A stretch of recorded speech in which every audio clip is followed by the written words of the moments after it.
scary stories.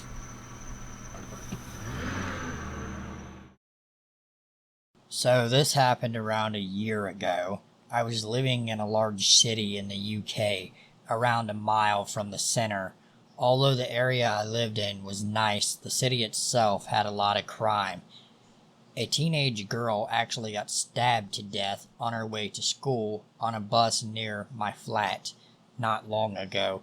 I had just finished my university class and was waiting at the bus stop, and I'm helping a woman locate her bus on the timetable, and as I'm helping her, my bus pulls up and drives away.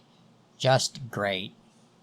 A man must have seen the whole thing happen because he comes over to me and says something along the lines of, "Tough luck, that's annoying."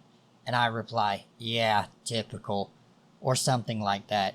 Normal small talk, trying to be polite to him. Shortly after, the next bus comes along. I get on, and so does the man that I was just talking to, which I found weird as he could have gotten the earlier bus I missed. Whatever.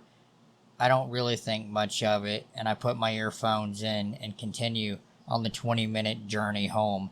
I get off the bus at a normal stop, and I'm walking along when suddenly I feel someone grab my shoulder.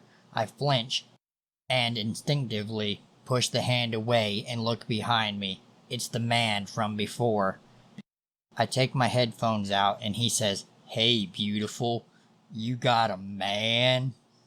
My defenses immediately go up, as I'm sure any girl living in a city will understand. I start walking and he follows me. Yeah, sorry. I'm pretty bewildered at this point. I have experienced creepers before, but not someone physically grabbing me. Nah, you're just saying that. I can tell you are lying. Come on, beautiful. Can I have your number? Me. No, I have a boyfriend. I actually wasn't lying. I did have a boyfriend. He continues asking over and over and over again, getting angrier and angrier at me. No, sorry. At this point, I start walking really fast, almost jogging. He's still following me. It's about a 5-minute walk to my flat, and he followed me the whole way back. I honestly think at this point I'm going to get attacked, stabbed, I don't know what. I have never been in this situation before, probably due to the fact I'm a 5'11" girl. Even though I only weigh 130 pounds, I have been told I look intimidating due to my height. So I get to my flat and he's followed me all the way to the doors. Luckily I get in and I shut the fucking door before he follows me and goes up to my flat. Around 30 minutes later, I go out to the balcony and look down and he's still there. I contemplate calling the police, but instead I call for the concierge and they go out and I can hear them threatening to call the police if he doesn't leave. Thankfully he does. I spent the rest of my months living there worried he was going to show up, and luckily he did not. My stomach turned recently when I heard on the news that not 5 minutes from where I used to live, and this all took place, a girl was walking home late at night and she got raped. She flagged a car down for help and got raped again by a different guy. I can't imagine the horror this poor girl went through. To any girls reading this, honestly, look into getting self-defense classes or something, especially if you live in a city.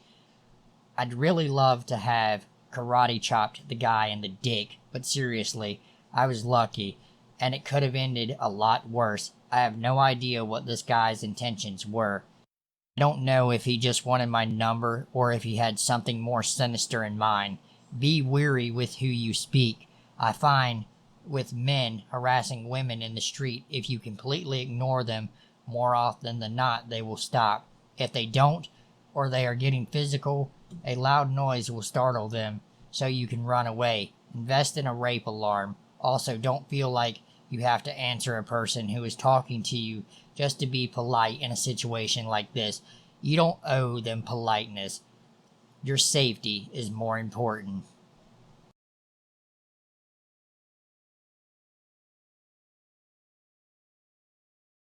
I am a 21-year-old senior in college living with 3 other girls in an old story house. We are located about 15 minutes a walk from main campus, and the majority of our neighbors are college students. That being said, this town is notorious for being a little, well, sketchy. Millie is home to one of the first insane asylums built in America. After the majority of it being closed down, abandoned for years, the final building was shut down about a month ago, and the remaining patients were released. Now, I doubt this is directly correlated with my creepy experience, but I am not the only one who is interesting encounters with strangers since their release in this town. 2 nights ago, after getting off work around 11:30, I came home to my roommates getting ready to go out for a night out.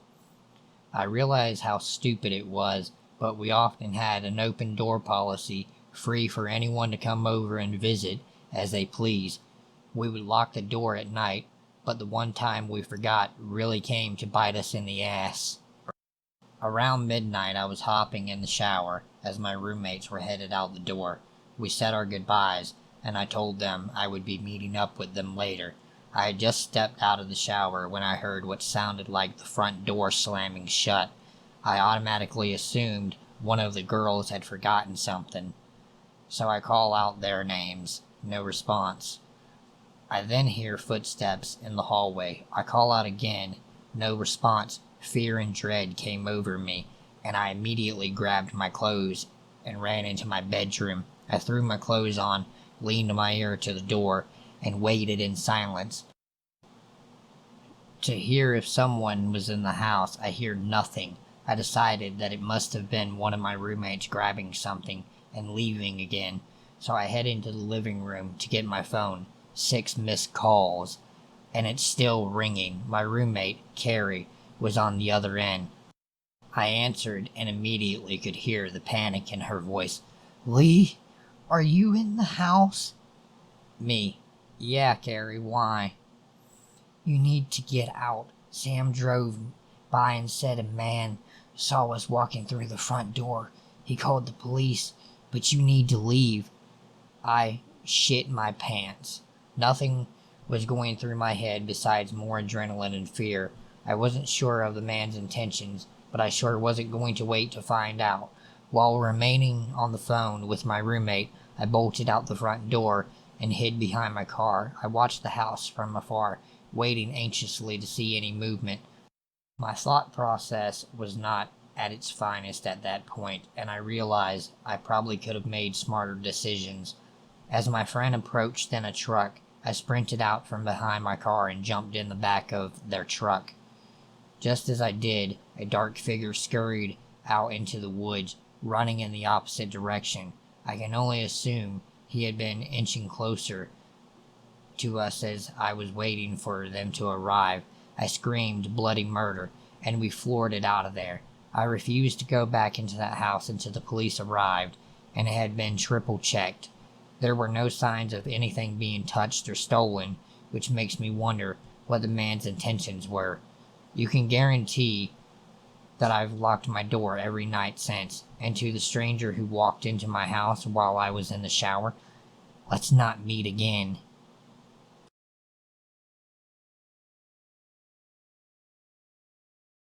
This happened on a nice spring day back in 2013. I was about 17 years old at the time and had skipped school. I was just laying in bed doing whatever I used to do on my laptop when my younger brother, 5 years younger, knocked on my bedroom window, saying that there was a man in our backyard. It was still early in the day and still light outside, so initially I wasn't very worried. Our neighborhoods consisted of old people and families with children. I went upstairs and went with my brother in the living room, who told me that the man was still outside in our yard with his beagle puppy. I peeked through the blinds of our floor to the ceiling windows, and surely there was a man walking around with his puppy on a leash. He looked like your average suburban dad out for a walk with his dog, except his eyes were lost, almost like he was dead inside. I stood there watching him for a little while until I see him walking slowly towards the house and up the stairs to where the back entrance was.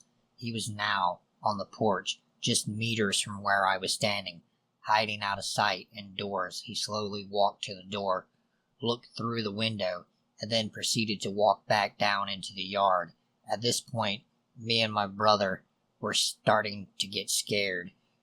When some minutes had passed, I gathered my courage and went outside to ask him what he was doing.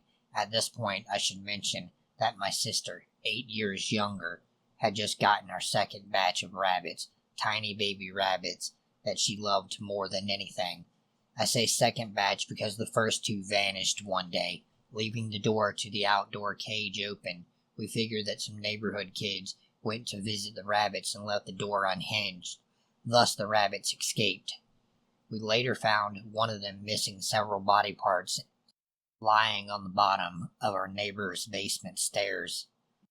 Again, we shrugged it off and thought it was just the cats had gotten a hold of it.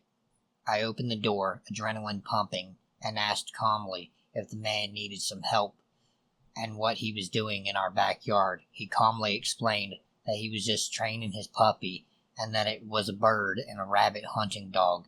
As confused as I was, I stared at him and didn't say anything in response. This is when I see the dog stepping proudly out from behind the tree with one of our baby rabbits just hanging dead from its mouth. I did not expect this, and I had no idea how to react to this, and I just said, okay, and hurried up inside, and I told my brother. When I got in, I told him to call our dad, and he immediately called our neighbors to come and help us. We waited inside for about 10 minutes, keeping our eyes on the man as he walked calmly around our yard with his dog and the rabbit.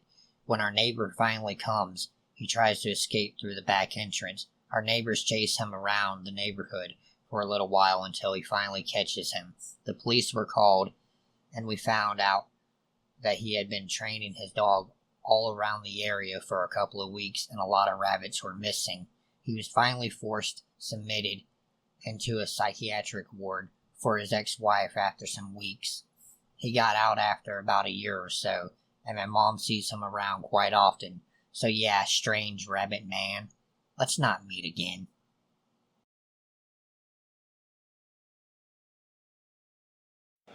This just happened to me a few nights ago, and I am still shaken up, so bear with me. I am a female bartender at a small cafe that doubles as a venue. During the day, we serve coffee and lunch, and at night, we have a full bar with bands, comedy shows, etc. On this night, there was an open mic comedy show. He was acting nervous, but being a female bartender, I get male customers that are shy or don't want to talk to women, so I didn't think much about it. He sat down, sipped his beer, and watched the show. Since we closed early, everyone was pretty much gone, and I wanted to lock up and clean so I could get home. After I escorted the last couple out of the bar and got ready to lock the door, I see the man from earlier walk down the back hallway and into the men's room. Not even a minute later, he burst through the door yelling, "Hurry, come back here, I need help." I stood at the opposite end of the hallway and asked him what was wrong. "The toilet is overflowing. There's water all over the floor. Help me clean this shit up." I could tell that something was wrong, and I replied, "It's okay, man, it happens. I'll mop it up. I'm just going to try to close up right now." He continued to argue with me, trying to get me to come into the bathroom with him. As I stood about 20 feet away down the hallway, finally he walks toward me very aggressively and tries to grab my arm. "You need to come back here now," he says. I immediately pull my hands out in front of me so he cannot come any closer, and I tell him he needs to leave. He walks outside, and I lock the door behind him. I check the bathroom, and it is completely spotless. No water on the floor at all. I flush the toilet and urinal, and they are both working fine. I start to get nervous, and I take my large pocket knife and clip it to my waistband of my pants, just in case. As I'm cleaning our espresso machine and putting toppers on the liquor bottles, I hear a tapping noise. I look up at the front of the store, which is one big window that has a few curtains covering it.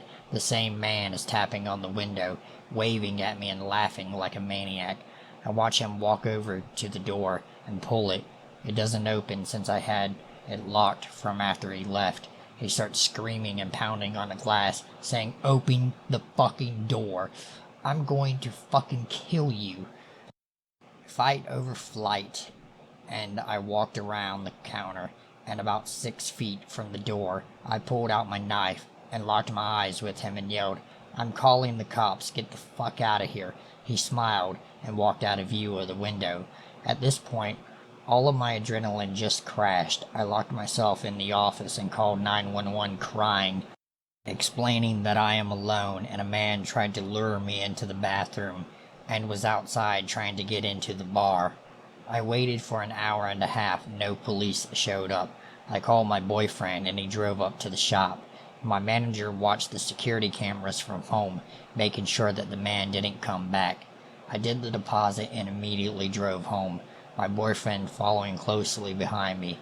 My male busboy has been coming in to work with me, so I'm not alone, and the managers have been keeping an eye on the security cameras while I'm working. So crazy dude who tried to lure me into the bathroom to do God knows what to me, let's not meet again.